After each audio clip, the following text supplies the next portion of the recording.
Berikut saya akan menjelaskan beberapa syarat tujuan penelitian yang benar dan pastinya langsung di-ACC oleh pembimbing kamu.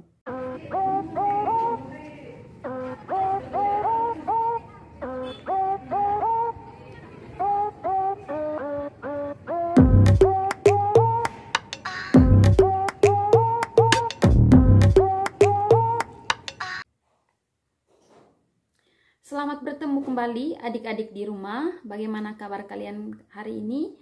Terutama untuk para pejuang skripsi, semoga kalian sehat dan tetap semangat ya. Dalam video kali ini saya mau menjelaskan tentang cara menyusun tujuan penelitian dalam skripsi atau pada bab 1 skripsi. Jika pada video sebelumnya saya sudah menjelaskan tentang cara menyusun rumusan masalah, maka ini adalah sambungan dari bagian itu.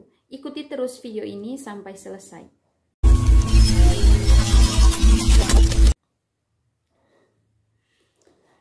Baik adik-adik di rumah, selamat untuk kalian yang sudah melewati bagian latar belakang atau konteks penelitian, kemudian begitu juga dengan rumusan masalah yang sudah disusun ya. Jadi saya berharap kalian tidak mengalami kesulitan dalam menyusun bagian latar belakang dan rumusan masalah.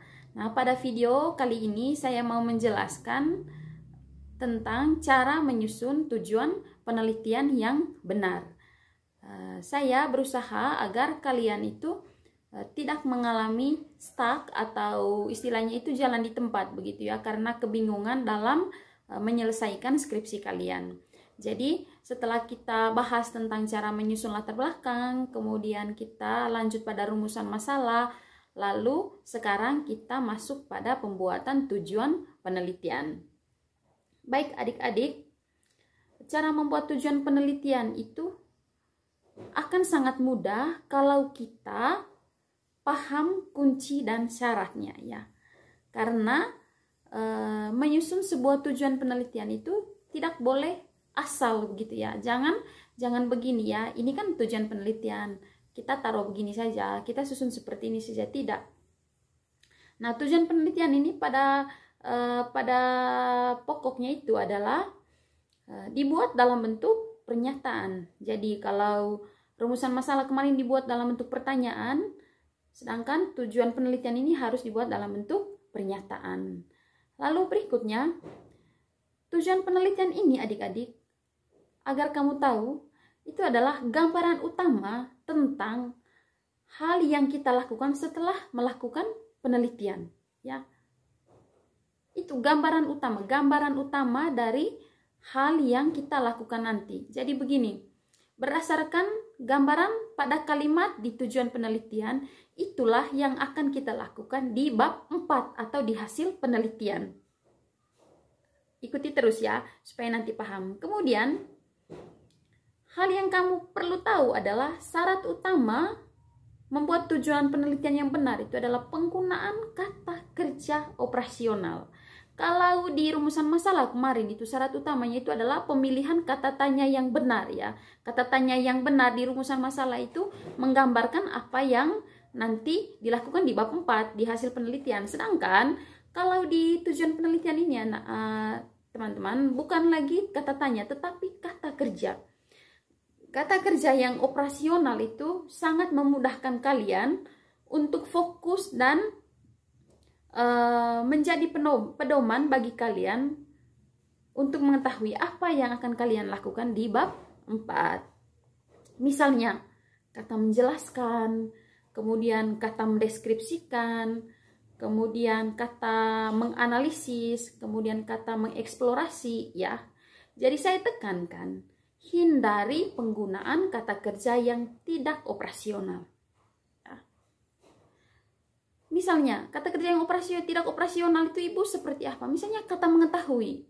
Kalau misalkan tujuan penelitianmu untuk mengetahui bla bla bla seperti itu saya coret ya. Kalau saya seperti itu, jadi saya berharap kalian lebih dulu mencari tahu tentang kata-kata kerja yang operasional atau daftar kata kerja yang operasional. Lalu kamu memilih satu kata kerja yang tepat dan sesuai dengan kajian kamu dalam penelitian itu, ya. Begitu. Lalu berikutnya adik-adik, sebentar saya akan berikan satu contoh, ya. Tujuan penelitian ini adik-adik harus menggambarkan adanya data penelitian sesuai dengan topik kajian. Ya, seperti pada rumusan masalah kemarin, dalam kalimatnya itu harus menggambarkan adanya data penelitian. Lalu berikutnya, tujuan penelitian harus nyambung, ya, atau harus berhubungan dengan rumusan masalah. Misalkan rumusan masalah ini menanyakan tentang apa yang terjadi atau apa yang dilakukan, maka tujuan penelitian itu harus sesuai dengan pertanyaan-pertanyaan dalam rumusan masalah. Sekarang kita masuk pada contoh. Misalnya adik-adik, peran guru dalam membentuk literasi membaca pada siswa sekolah dasar di SDI Siap Maju. Ini masih contoh yang saya gunakan sejak dalam video pembuatan latar belakang dan rumusan masalah, ya. Biar konsisten saja, begitu maksudnya. Ini contoh peran guru dalam membentuk literasi membaca pada siswa sekolah dasar di SDI Siap Maju. Nah, berdasarkan judul ini adik-adik, kita mulai dari rumusan masalahnya dulu supaya nyambungnya. Nah, rumusan masalahnya saya sudah susun kemarin dalam video sebelumnya itu. Bagaimanakah peran guru dalam membentuk literasi membaca pada siswa sekolah dasar di SDI Siap Maju?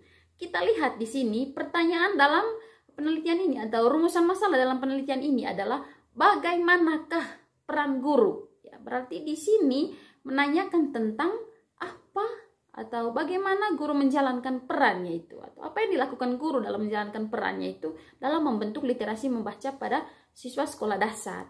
Maka adik-adik, di tujuan penelitiannya itu kita ingin mendeskripsikan peran guru dalam membentuk literasi membaca pada siswa sekolah dasar di SDI Siap Maju. Sampai di sini paham, ya? Jadi, kata kerja atau pemilihan kata kerja dalam menyusun tujuan penelitian itu adik-adik sangat penting dan sangat mempengaruhi bab 1 kamu, ya. Oke, itu dia hal penting yang ingin saya sampaikan dalam video ini. Apabila kalian mau bertanya, silahkan tanya saja di kolom komentar. Kemudian nanti bisa konsultasi juga kira-kira judul kalian seperti apa, sehingga nanti kita bisa diskusikan kira-kira tujuan penelitian yang benarnya seperti apa. Terima kasih dan jangan lupa untuk bagikan video ini kepada teman-teman yang membutuhkan. Sampai bertemu pada video selanjutnya.